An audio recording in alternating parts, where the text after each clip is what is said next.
प्लेटो की इपिस्टेमोलॉजी पढ़ रहे थे, उसी कंटिन्यूटी को हम आगे बढ़ा रहे हैं। और उसमें हमने देखा था इपिस्टेमोलॉजी जो प्लेटो की है, प्रोसेस ऑफ नॉलेज के बारे में हमने जाना था कि ज्ञान की प्रक्रिया क्या है, ज्ञान आता कैसे है। उसमें हमने लास्ट क्लास में जाना है कि प्लेटो कहता है, अकॉर्डिंग टू प्लेटो, वो आइडियाज या एसेंस या इसेंस हैं जिनसे हमें ज्ञान होता है। हमने ये भी देखा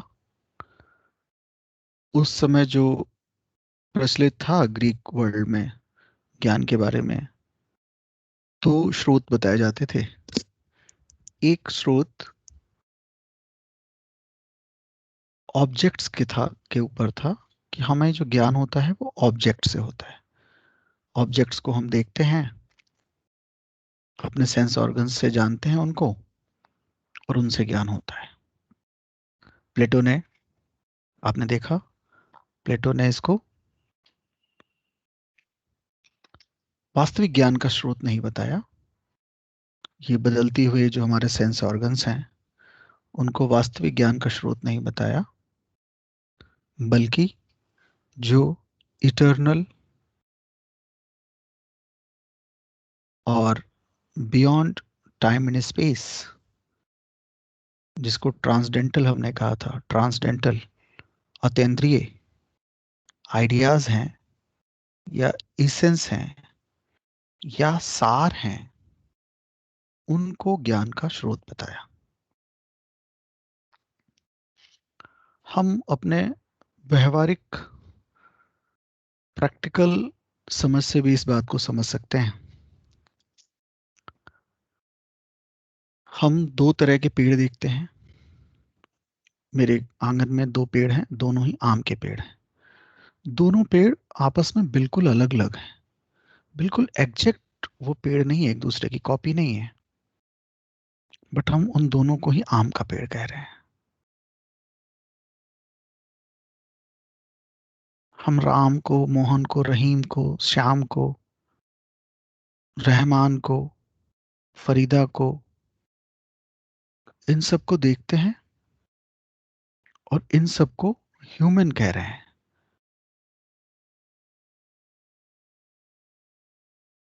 दो आम के पेड़ एग्जैक्ट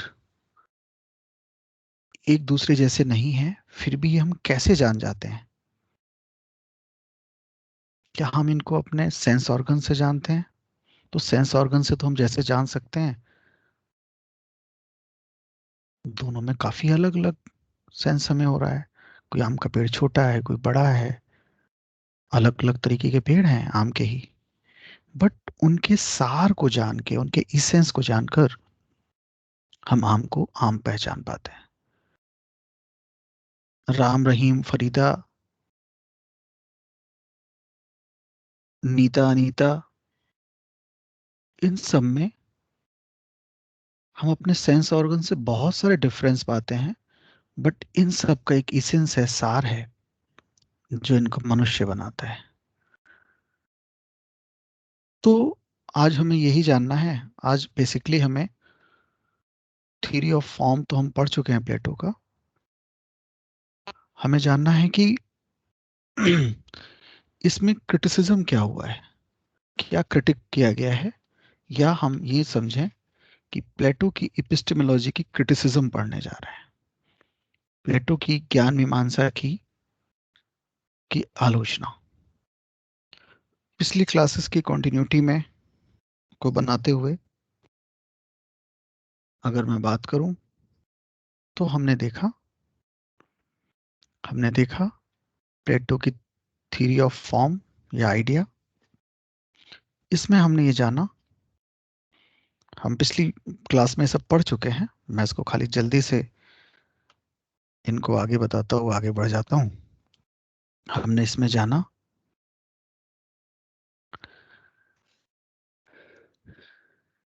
जो थ्योरी है, कुछ चीजें हमारे नॉलेज में आती हैं, जिनको हम जानते हैं, वो सेंसिबल हैं, कुछ इनटेंजिबल है। ओपिनियन, नॉलेज, बिकमिंग और बीइंग का डिफरेंस ये हम पहले से जान चुके हैं। ये बिकमिंग और बीइंग का की जो पूरी कहानी है वो हमने देखा था प्लेटो के ऊपर। उसके पूर्व के जो फिलोसफर हैं, इससे पहले के फिलोसफर, हेराक्लाइटस, परमानाइडिस और सोक्रेटिस, इन तीनों का असर है। जहां पर हेराक्लाइटस कह रहा है, वो याद होगा आपको, मैंने एग्जाम्पल दिया था। हेराक्लाइटस एग्जाम्पल देता है नदी का, और उसका एक बहुत ही फेमस सेंटेंस है कि हम एक ही नदी में दो बार कभी प्रवेश नहीं कर सकते। हम जैसे नदी में, मैंने नदी में एक बार पैर डाला, पैर निकाला, पीछे हटा मैं, तब तक नदी बह चुकी है। मैं दोबारा पैर डालूंगा तो वही नदी नहीं है, वही पानी नहीं है, और ना ही मैं हूं वही।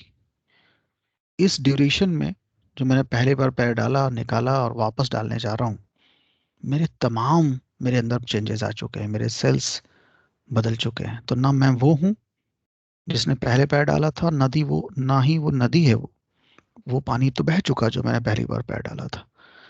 तो हेराक्लाइटस कह रहा था, हेराक्लाइटस ने अपनी बात कही कि everything everything is in flux. सब कुछ प्रवाह में है। फ्लैक्स मतलब प्रवाह, जैसे नदी प्रवाह, नदी का प्रवाह होता है। कुछ भी स्थिर नहीं है, कुछ भी परमानेंट नहीं है। तो हेराक्लाइटस को हमने कहा, उसकी थ्योरी, थ्योरी ऑफ बिकमिंग से जाना, हम लास्ट क्लास में पढ़ चुके हैं। हेराक्लाइटस के अकॉर्डिंग एब्सोल्यूट ट्रुथ्स एग्जिस्ट नहीं करते। सब कुछ तो लगातार बदल रहा है। एब्सोल्यूट ट्रुथ एग्जिस्ट नहीं करते।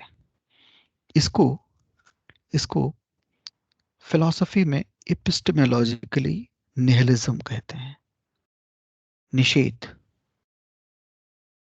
एब्सोल्यूट ट्रुथ जैसी कोई चीज नहीं होती, सब कुछ लगातार बदल रही है। हेराक्लाइटस, मैंने उस समय बताया था, इसी परंपरा को भारत में बुद्धिज्म में भी हम देखेंगे। हेराक्लाइटस, सब कुछ परिवर्तनशील है।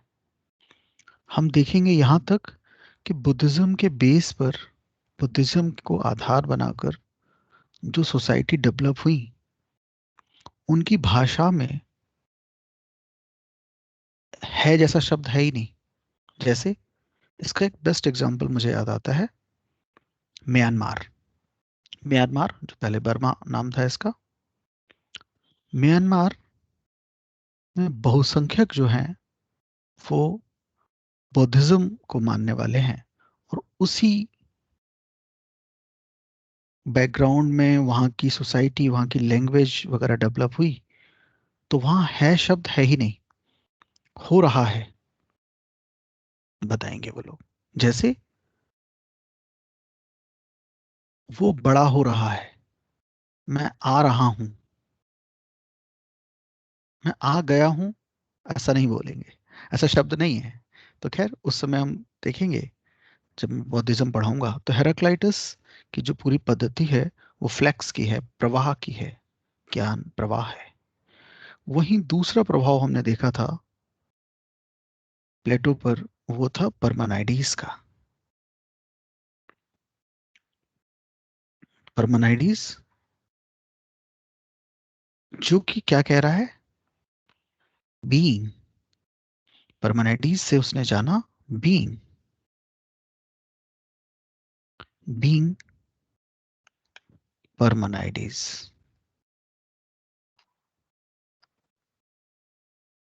मतलब सब चीजें स्थिर हैं, स्थिरता की, इटरनल की, कभी ना बदलने वाले की का एग्जिस्टेंस है। रियलिटी जो है, रियलिटी बीइंग की है, कभी ना बदलने वाली चीजों की है। जहां पर हमने देखा था बिकमिंग हेराक्लाइटस, हेराक्लाइटस बिकमिंग और पार्मेनिडेस बीइंग।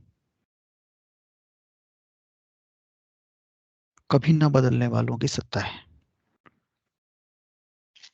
प्लेटो ने इन दोनों को सिंथेसिस किया और कहा कि सर, आप दोनों लोग ठीक कह रहे हैं। जो भी हम अपने सेंस ऑर्गन से जानते हैं, और सेंस ऑर्गन से जानना, इसी के थ्रू हम अपने प्रैक्टिकल लाइफ, जो हमारा व्यवहारिक जगत है जिसमें हम हैं, उसका, उसकी सारी रियलिटी बिकमिंग की रियलिटी है, जो हम अपने सेंस ऑर्गन से जानते हैं। उससे हमारा ओपिनियन बनता है, उससे हमारा बिलीफ बनता है। लेकिन बीइंग जो है, जो परमानेंटीज जिसको प्रोपाउंड कर रहा है, वो एक परमानेंट, परमानेंटीज को परमानेंट से याद रखेंगे, परमानेंसी की बात कर रहा है परमानेंटीज, परमानेंट, जो कि जिसको प्लेटो ने फॉर्म्स या आइडिया या इटर्नल कहा, उसकी रियलिटी बीइंग की है, जिसको परमानेंट, जिसको प्लेटो क्या कह रहा है, फॉर्म, फॉर्म्स या आइडियाज उनके। ये प्लेटो का अपना कोटेशन लिखा हुआ है यहाँ पर। प्लेटो कह रहा है ओपिनियन के लिए, क्योंकि हमें अपने व्यवहारिक जीवन में ओपिनियन की भी तो जरूरत होती है।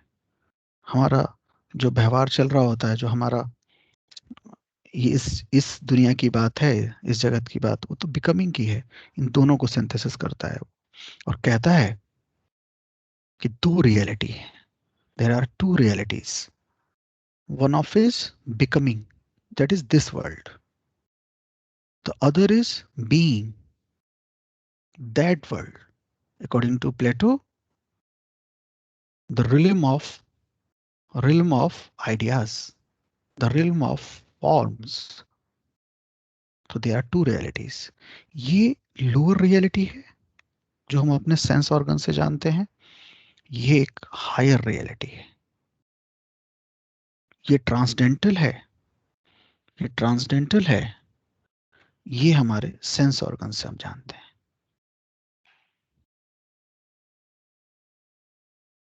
तो बीइंग और बिकमिंग दोनों को सिंथेसिस किया प्लेटो ने।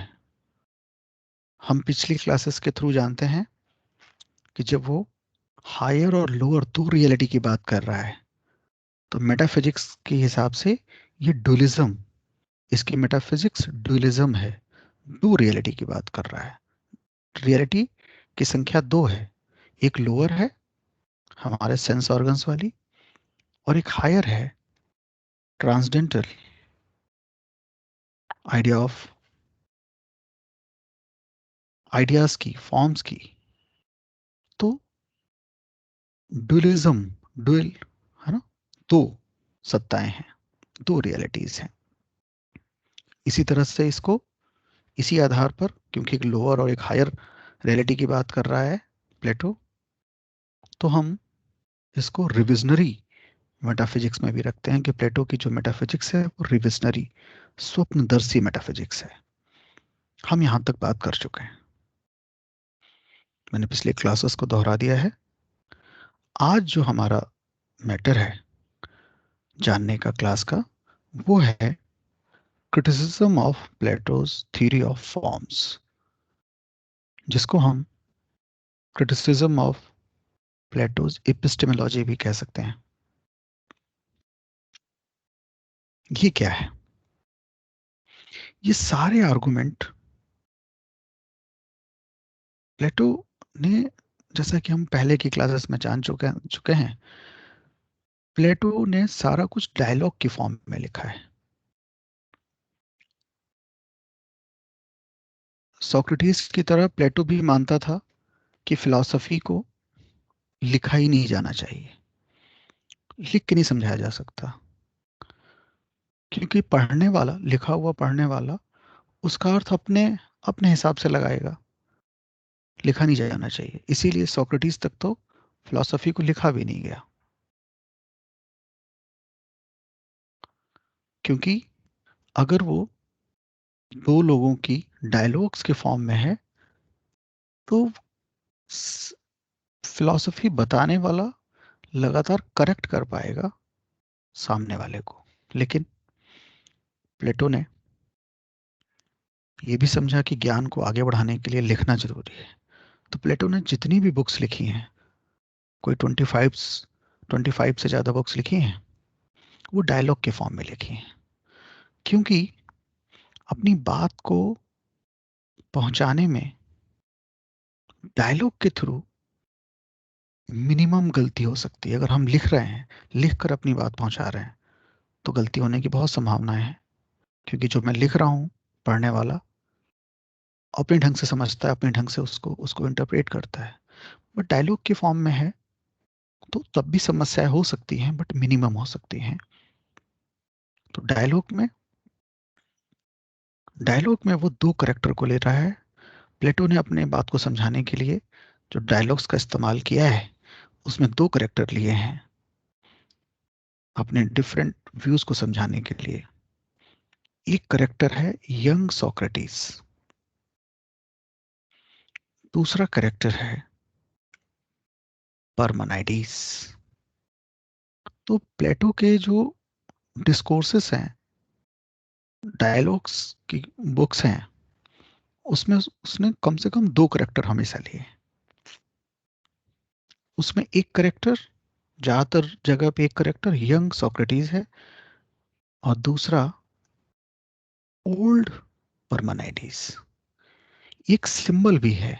यंग सोक्रेटिस तर्क में अभी उतना पका नहीं है जितना कि परमानाइडिस। तो जो परमानाइडिस क्वेश्चन उठाएगा, उसका आंसर देना सोक्रेटिस के लिए मुश्किल होगा। और इसके आंसर से वो दोबारा तर्क उठा पाएगा। तो ये एक सिंबल के तौर पे भी हम देख सकते हैं कि प्लेटो की बुक्स में यंग सोक्रेटिस वर्सेस परमानाइडिस है। परमानाइडिस तर्क में पका हुआ बुजुर्ग आदमी है, उसकी तुलना में सोक्रेटिस यंग है, इसको अभी तर्क में पकना है। ये लगातार अपनी जो थ्योरी दे रहा है उसको बार बार रिफाइंड करेगा सोक्रेटिस। तो खैर, हमें इस बात को याद रखना है, यंग सोक्रेटिस वर्सेस ओल्ड परमानाइडिस। तो शुरू करते हैं criticism of Plato's theory of forms. पहले तो हम देखते हैं कि प्लेटो क्या कह रहा है, फिर क्रिटिसिज्म शुरू करेंगे। इसमें से बहुत सारे क्रिटिसिज्म खुद प्लेटो के हैं, क्योंकि ये दोनों पात्र बनाए हुए किसके हैं, यंग सोक्रेटिस और परमानाइडिस। उसकी पुस्तक में दोनों पात्र, दोनों करेक्टर प्लेटो ने खुद बनाए हैं। और सोक्रेटिस के थ्रू वो अपनी थ्योरी दे रहा है, और अपनी थ्योरी पे ही बहुत सारे क्वेश्चन उठवा रहा है परमानाइडिस की तरफ से। हालांकि इसकी जो क्रिटिसिज्म है एपिस्टेमोलॉजी की, थ्योरी ऑफ फॉर्म्स की, इसको इसका जो शिष्य है, इसका जो स्टूडेंट है अरिस्टोटल, वो उसको बहुत क्लियर ढंग से कहेगा। तो क्या है, प्लेटो ने अपने ज्ञान के सिद्धांत में, अपनी थ्योरी में कहा कि हम किसी भी चीज को कैसे जानते हैं, ज्ञान होता कैसे है, नॉलेज कैसे होता है। मैं एक M1 है मनुष्य, मान लो ये राम है, और ये M2 है रहीम, मान लेते हैं रहीम। हम कैसे जानते हैं, हम एक मनुष्य को देखा, एक दूसरे मनुष्य को देखा, और इनसे हमने एक M3 बनाते हैं, इसको कहेंगे ह्यूमननेस। और इस तरह से हमने कहा कि दोनों मनुष्य हैं। मतलब जैसे कि हम पहले देख चुके हैं प्रोसेस ऑफ नॉलेज, हम एक ही क्लास के कम से कम दो पर्टिकुलर्स को देखते हैं और उसके बेस पर फॉर्म बनाते हैं कि किस फॉर्म का है, या हम उसके थ्रू ये जान पाते हैं कि इन दोनों में क्या कॉमन है, उसको माइंड हमारा एब्स्ट्रैक्ट करके निकाल पाता है। तो M1 मनुष्य, एक human one, M1 M2 Ram और रहीम को हमने देखा, उनसे कॉमन चीज निकली कि दोनों मनुष्य हैं, मनुष्यत्व का ज्ञान हुआ। और एक बार हमने मनुष्यत्व का ज्ञान कर लिया तो हम दुनिया के तमाम मनुष्यों को इसी मनुष्यत्व यानी कि ह्यूमननेस के थ्रू ह्यूमन जान पाते हैं। यहां तक बात हो चुकी है। तो हम ह्यूमननेस को जानने के लिए human one, human to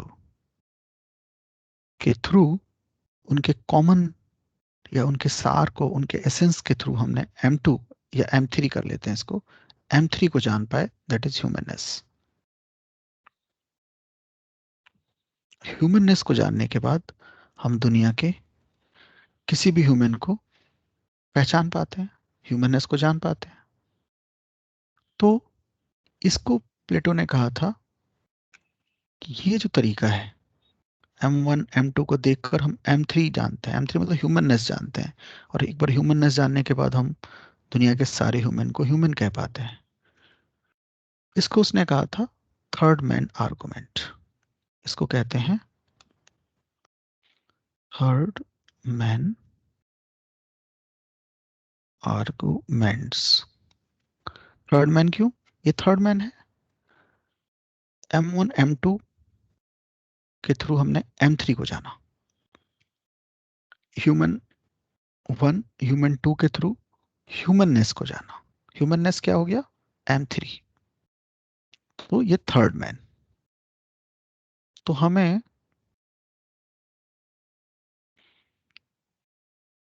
Ram, रहीम, श्याम, घनश्याम वगैरह वगैरह के अंदर के इसेंस को जाना हमने, जो कि थर्ड है, थर्ड चीज है। कम से कम प्लेटो के अकॉर्डिंग ज्ञान के लिए ये प्रोसेस करना होगा। तो एक ही क्लास के पर्टिकुलर्स को देखकर हम तीसरी बात जान पाते हैं, दैट इज ह्यूमननेस। यहाँ पर इस एग्जांपल में ह्यूमननेस, इसी को आलोचना का आधार बना रहा है एरिस्टोटल। एरिस्टोटल कोई 17 साल की एज में उसने प्लेटो के एकेडमी में एडमिशन लिया था, और प्लेटो की मृत्यु तक आने वाले 20 साल तक प्लेटो का स्टूडेंट रहा एकेडमी में।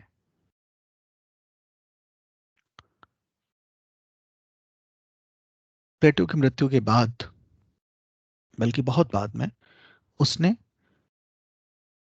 फिर अपना इंस्टीट्यूशन खोला। तो थर्ड मैन आर्गुमेंट है प्लेटो का, जिसके थ्रू वो थर्ड मैन, यहां पर इस एग्जांपल में ह्यूमननेस को समझ पाया। दो ह्यूमन को देखकर तीसरी बात समझ पाया, ह्यूमननेस। इसी को क्रिटिसाइज करता है एरिस्टोटल। मैन के एग्जाम्पल की जगह प्लेटो ने जो अपनी किताब में एग्जाम्पल दिया, वो दिया लंबाई के बारे में, है ना, लेंथ। तो एक L1 है, एक L2 है, एक ये लंबी वस्तु है, लंबी वस्तु, ये L2 दूसरी लंबी वस्तु है, उसके थ्रू वो L3, दैट इज लंबाई का सार, इसेंस ऑफ लेंथ को जान पाता है। तो एक लंबा व्यक्ति है और एक दूसरी कोई लंबी चीज देखता है, पहाड़ देखता है मान लीजिए, पेड़ देखता है, दो लंबाई के आधार पर वो दो लंबी चीजों के आधार पर लंबाई का सार जान पाता है। L3 क्या है यहाँ पे? लंबाई का सार, लंबाई का सार। इसी को आर्गुमेंट बनाता है एरिस्टोटल। तो हम क्या कहेंगे? एरिस्टोटल क्रिएट दिस प्लेटो's third man arguments into a fallacy, that is third man arguments fallacy, तृतीय मनुष्य मूलक तर्क दोष। फैलेसी क्या होता है? FALLACY, fallacy. फैलेसी की हिंदी होती है तर्क दोष। तर्क में दोष। तर्क में दोष क्या? प्लेटो का था थर्ड मैन आर्गुमेंट, इसी को वो फैलेसी बना देता है। तर्क दोष, कहता है कि ये तर्क में दोष है, इस तर्क में दोष है। क्या दोष है बताएगा भी ये।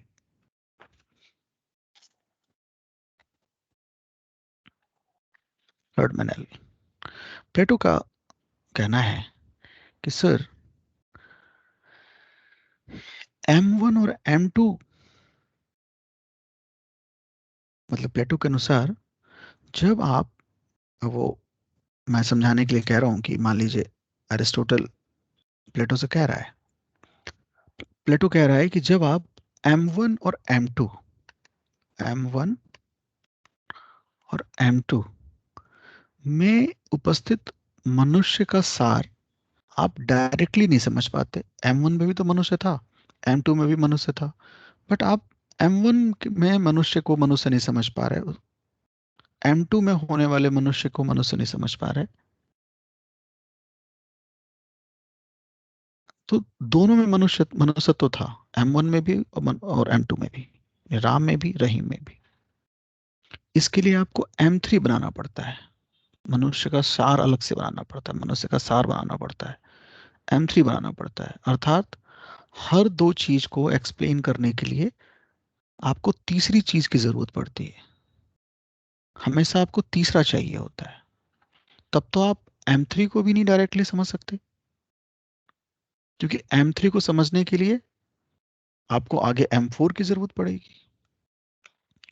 M2, M1 M2 से आप M3 को जान नहीं पाए। M1 M2 से आपने केवल M3 जाना, मनुष्यत्व जाना, ह्यूमननेस जाना, ह्यूमननेस जाना। तो ह्यूमननेस भी नहीं समझ पाएंगे फिर तो आप डायरेक्टली। भाई मनुष्यत्व तो M1 में भी था, M2 में भी था, पर नहीं देख पाए। उसके लिए आपने एक सार निकाला, उसके लिए आपको तीसरी चीज की जरूरत थी, तब आपने समझा ह्यूमननेस। इनके ह्यूमननेस को, इनके अंदर के ह्यूमननेस को नहीं जाना, आपने तीसरे से जाना, M3 से ह्यूमननेस को जाना। तो फिर M3 को जानने के लिए आपको M4 चाहिए होगा, क्योंकि डायरेक्टली तो आप किसी चीज को नहीं जान रहे। M4 को जानने के लिए M5 चाहिए होगा। वही बात, डायरेक्टली तो आप किसी चीज को जान नहीं रहे, क्योंकि डायरेक्ट जान पाते तो यहीं जान जाते, इसी ह्यूमन को देख के ह्यूमननेस जान पाते, यहीं इसको ह्यूमननेस जान पाते। बट आपको M3 की जरूरत पड़ी, तो M3 के लिए फिर M4 की जरूरत पड़ेगी, फिर M5 की जरूरत पड़ेगी, M5 को समझने के लिए M6 की जरूरत पड़ेगी, और ये प्रक्रिया इन्फिनिटी तक चलता ही रहेगा। तो आप ह्यूमननेस को समझने के लिए, आपको M3 को समझने के लिए M4, ह्यूमननेस नेस की जरूरत पड़ेगी। ह्यूमननेस को समझने के लिए 3 बार कर दें, यहाँ ह्यूमननेस नेस नेस की जरूरत पड़ेगी। ऐसे ये प्रोसेस चलता रहेगा, क्योंकि आप डायरेक्टली तो किसी चीज को समझ ही नहीं पाते। ये प्रोसेस चलता ही रहेगा इन्फिनिटी तक। तो आपको एम इन्फिनिटी की जरूरत तक ये प्रक्रिया चलती रहेगी। इसको मैं सरल भाषा में समझाऊं तो दो ह्यूमन को, M1 M2 को समझने के लिए M3 ह्यूमननेस की जरूरत पड़ी, तो M3 ह्यूमननेस को समझने के लिए आपको M4 ह्यूमननेस नेस की जरूरत पड़ेगी। M4 को समझने के लिए M5 ह्यूमननेस नेस नेस की जरूरत पड़ेगी। और ये प्रोसेस इन्फिनिटी तक चलता रहेगा। रीजन वही है, आप डायरेक्टली M1 में ह्यूमन को समझ ही नहीं पाए, ह्यूमननेस को नहीं समझ पाए। मतलब यदि आप इसेंस समझ पाते तो M1 में ही समझ लेते, नहीं तो किसी इसेंस से नहीं समझ पाएंगे। आपको एक नए इसेंस की जरूरत पड़ेगी, हमेशा नए इसेंस की जरूरत पड़ेगी। और यह प्रक्रिया अनंत तक, इन्फिनिटी तक चलती रहेगी। अगर आप ये आर्गुमेंट, अगर आपको इन्फिनिटी तक इसेंस की जरूरत पड़ती रहेगी,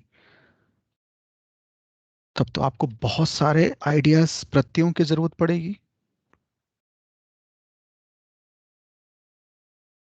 जबकि प्लेटो तो कह चुका है कि हर चीज का सार का प्रत्यय एक ही है, हर चीज के इसेंस का आइडिया एक ही है। तो यहाँ तो बहुत सारे आइडियाज की जरूरत पड़ रही है एक ही मनुष्य को समझने के लिए। M1 के लिए, M1 में आप समझ ही नहीं पा रहे मनुष्य को, M3 की जरूरत पड़ी उनके इसेंस को निकालने के लिए। तो M3 को समझने के लिए एक नए इसेंस की जरूरत पड़ेगी, एक नए आइडिया की जरूरत पड़ेगी। जबकि आप तो कह रहे थे, प्लेटो तो कह रहा था कि हर एक क्लास का एक इसेंस होता है, उस क्लास को वो रिप्रेजेंट करता है डिफरेंट पर्टिकुलर्स में। तो ऐसे तो आपको बहुत सारे आइडियाज की प्रतियों की जरूरत पड़ेगी। जबकि आप कह रहे हैं एक वर्ग का एक ही सार या प्रत्यय होता है। भाई जैसे सुरेंद्र, मोहन, सोहन, सोनाली, बहुत सारे हैं, किंतु इनका आइडिया या सार, इसेंस तो केवल एक ही है। यहाँ तो मनुष्य की तरह, ह्यूमन की तरह, जैसे ये सब एग्जाम्पल मैंने दिए अलग अलग हैं, प्रत्यय भी असंख्य हो जाएंगे। तो ऐसी फैलेसी जिसमें कोई भी फाइनल, निर्णायक व्याख्या नहीं हो पाती प्रत्ययों की, एक की व्याख्या के लिए दूसरा, दूसरे के लिए तीसरा, तीसरे के लिए चौथे की जरूरत पड़ती है। यह प्रक्रिया इन्फिनिटी तक चलती रहेगी। इसी को हम तीन नाम से जानते हैं। इसी को कहते हैं fallacy of third man argument या थर्ड मैन फेलेसी। तो पहला हो गया, इसके तीन नाम है। हम आगे की क्लासेस में थोड़ा थोड़ा डिफरेंस देखेंगे इनमें, बट ये तीनों नाम से एग्जाम में पूछा जाता है तो एक ही बात है। पहला क्या,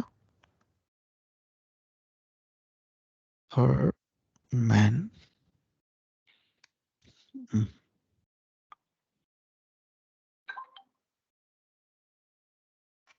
third man argument fallacy, third man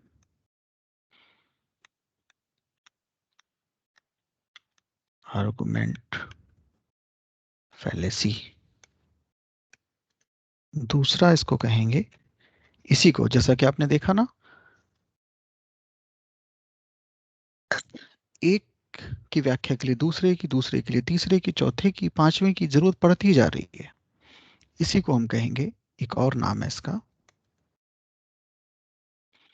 fallacy of infinite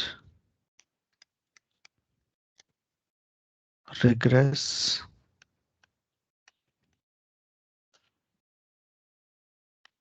fallacy of infinite regress. Hindi में इसको कहते हैं अनवस्था दोष।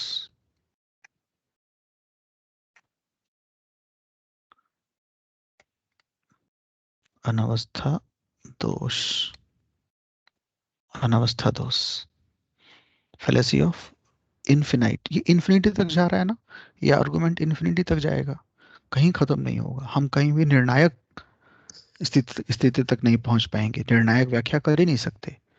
M1 M2 के लिए M3 चाहिए, M3 के लिए M4 चाहिए, M4 के लिए M5 चाहिए। ये रिग्रेस इन्फिनाइट तक जाएगा ये। इसी को कहते हैं, एक तीसरा हम आगे की क्लास में पढ़ेंगे, सेल्फ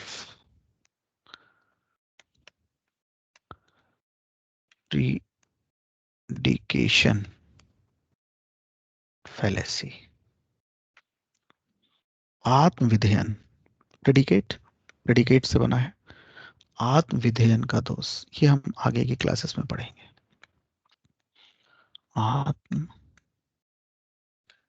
आत्मविधेयन का दोष। तो ये तो थर्ड मैन आर्गुमेंट फैलेसी हुआ प्लेटो के एपिस्टेमोलॉजी का, या आइडिया ऑफ फॉर्म्स का, आइडिया इन फॉर्म्स का। कुछ लोगों ने कहा, कुछ आलोचकों ने, क्रिटिसिज्म करने वालों ने कहा कि इतना ही नहीं, ये तो है ही, ये तो क्रिटिसिज्म है ही। प्लेटो अपने ज्ञान मीमांसा में, अपनी एपिस्टेमोलॉजी में परिवर्तन, नश्वरता यानी कि म्यूटेबिलिटी, चेंजेस इत्यादि का भी ज्ञान नहीं करा सकता। वो चेंज को कैसे ज्ञान कराएगा?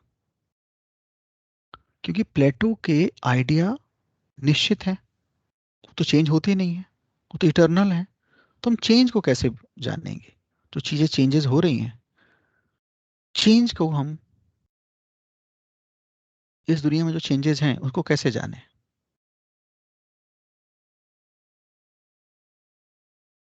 चेंज का ज्ञान कैसे कराएंगे? प्लेटो की आइडिया अनस्वर है, इम्पेरिसिबल है, तो तो वो नस्वरता का ज्ञान कैसे कराएंगे? पेरिसेबल चीजों का ज्ञान कैसे कराएंगे? भाई चीजें पेरिसेबल हो रही हैं। एक फल हमने रखा था, 3-4 दिन के बाद वो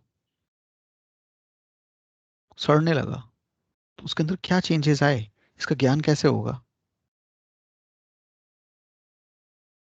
वो धीरे धीरे खत्म हो जाएगा। तो इस नस्वरता का ज्ञान प्लेटो के आइडियाज नहीं करा सकते।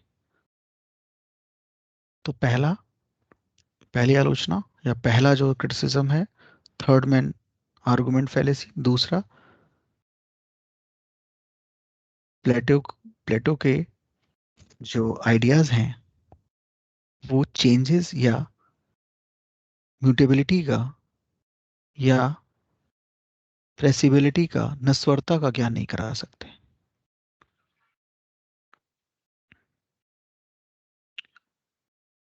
तो आगे हम इसको कहें तो एक तो ये हो गया। दूसरा, दूसरी आलोचना आइडियाज की, प्लेटो के आइडियाज की आलोचना कि वो म्यूटेबिलिटी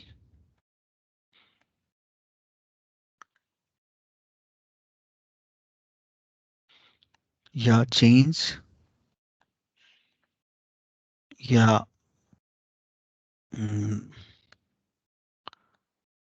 पेरिसेबिलिटी का की नॉलेज नहीं करा सकते, क्योंकि वो खुद इम्यूटेबल है, अनचेंज है और इम्पर्सिबल है। तो ये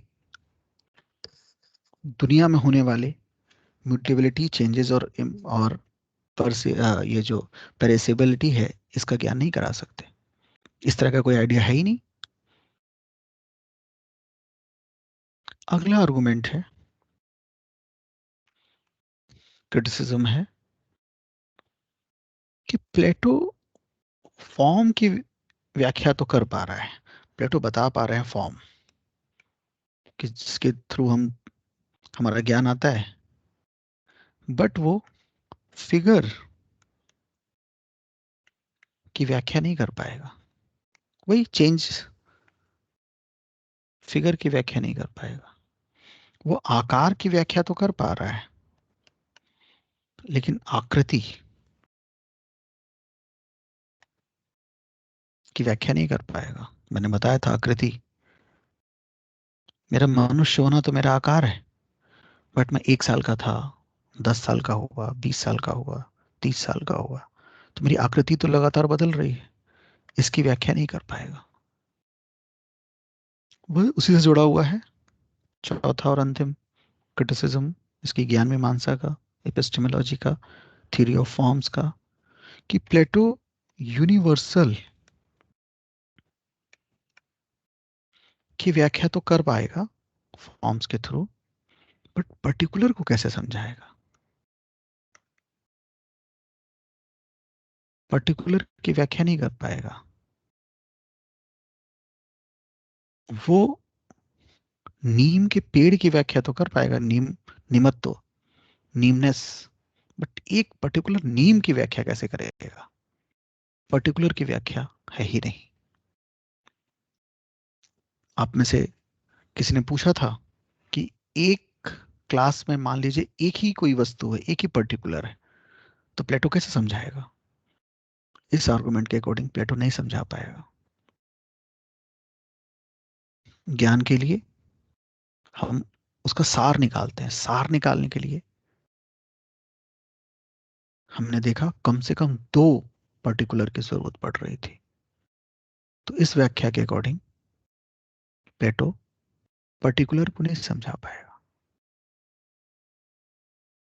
तो इस तरह से हम कुछ आर्गुमेंट हमने देखा जिसके थ्रू हम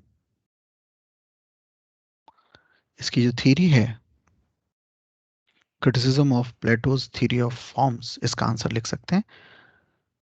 तो इसमें हम 2 बातें लिखेंगे।